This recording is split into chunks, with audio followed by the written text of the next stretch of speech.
নলবাৰী ডিষ্ট্ৰিক্টত কিমানখন চাৰিকেল দিছে? 12খন দিছে। কিহৰ কাৰণে দিছে? এইটো নাইট পেট্ৰলিং, ৰাতি পেট্ৰলিং কৰিব লাগিব এলেকাত। ক'ৰ পৰা দিছে এইটো? আমাক দিছে গোপাল বজাৰৰ এলেকাত। আৰু কি কি দিছে সুবিধা? টৰ্চ দিছে, ৰেংকত দিছে, ছাতি দিছে।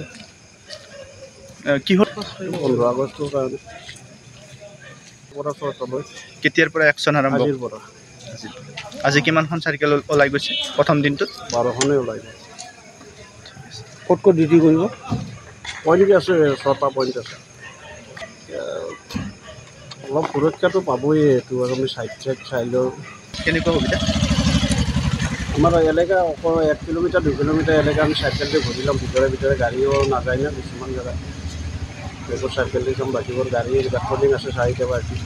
গোটেই টাউনখন ঘূৰিব? গোটেই টাউন। নলবাৰী ডিষ্ট্ৰিক্টত কিমানখন চাৰিকেল দিছে? 12খন দিছে।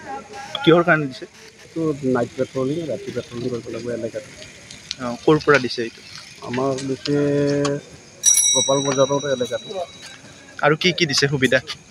টৰ্চ দিছে, ৰেংকত দিছে, ছাতি দিছে। কিহৰ? 15 আগষ্টৰ কাৰণে পৰা চৰকাৰলৈ। কেতিয়াৰ পৰা একশ্যন আৰম্ভ? আজিৰ পৰা। আজি কিমানখন চাইকেল ওলাই গৈছে প্ৰথম দিনটোত? 12খনেই ওলাই গ'ল। ক'ত ক'ত ডিউটি কৰিব? পইণ্ট আছে, 6টা পইণ্ট আছে। অলপ সুৰক্ষাটো পাবই, এইটো আৰু আমি চাইড চাই লওঁ। কেনেকুৱা সুবিধা? আমাৰ এলেকা অকল 1 কিলোমিটাৰ 2 কিলোমিটাৰ এলেকা আমি চাইকেল দি ঘূৰি ল'ম। ভিতৰে গাড়ীও নাযায় না কিছুমান জেগাত। এইবোৰ চাইকেল দি যাম, বাকীবোৰ গাড়ী পেট্ৰলিং আছে 4টা বাকী। গোটেই টাউনখন ঘূৰিব? গোটেই টাউন।